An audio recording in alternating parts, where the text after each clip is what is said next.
Thank you for plugging into this Family Life News podcast, streaming issues-driven, family-focused news.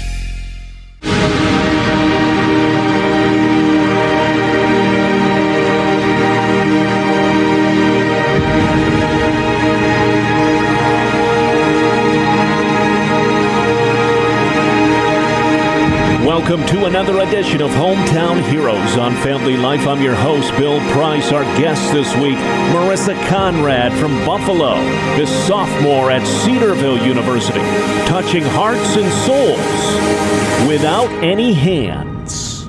What challenges and opportunities does this present for you? Growing up, my biggest challenge was always trying to figure out how to do things and how to become proficient at whatever I was doing. But over the years, I've been able to learn and adapt and just overcome any obstacle I might have. Mm-hmm.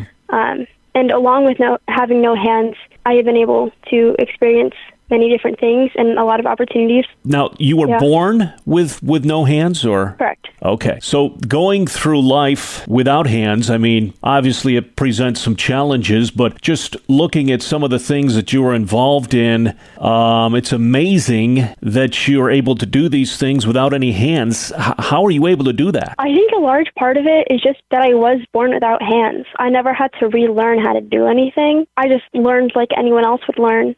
I just didn't have as much help doing it. You're an artist. You like football. What's a typical day for you? Mostly classes and studying, hanging out with friends. I don't have a ton of time for hobbies, unfortunately. Now, going through life without any hands, not the only challenge you've had to deal with, Marissa. Talk to us about some of the other challenges you faced growing up and how those obstacles, I guess, shaped the person you are today. My mom's diagnosis with cancer came when I was, I want to say around 10. And because I was so young, I didn't really understand fully what her having cancer meant.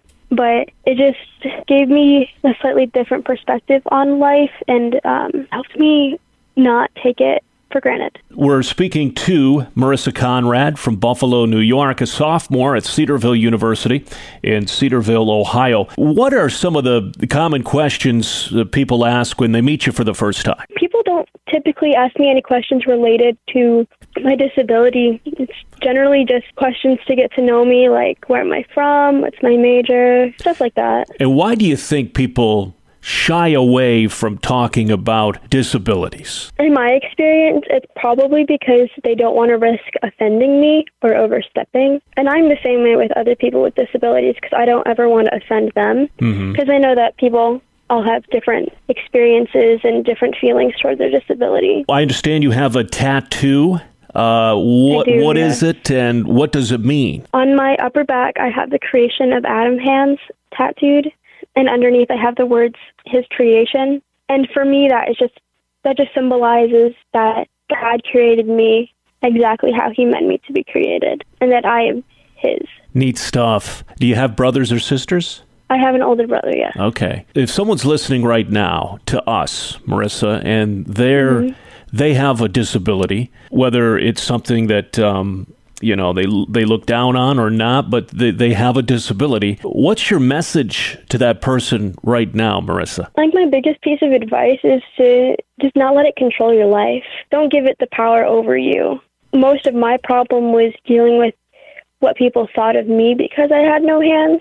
And it took a long time to realize that people don't think down on me because of it. And sometimes people, and you know this more than most, they're not meaning to be mean, but they just don't know how to process things. And as long as they're not being purposefully hurtful, you give people some wiggle room, and you can open some doors and ultimately even share the gospel of Christ. Have you had those opportunities? I have had a few, yes.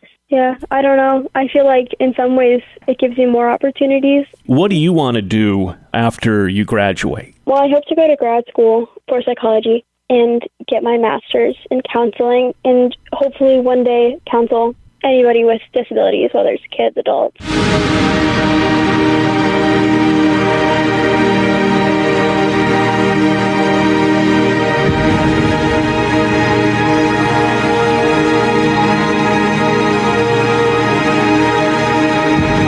That's Marissa Conrad from Buffalo, this week's Hometown Hero. Join us next week as we search for your home, your town, your hero. It's Hometown Heroes on Family Life.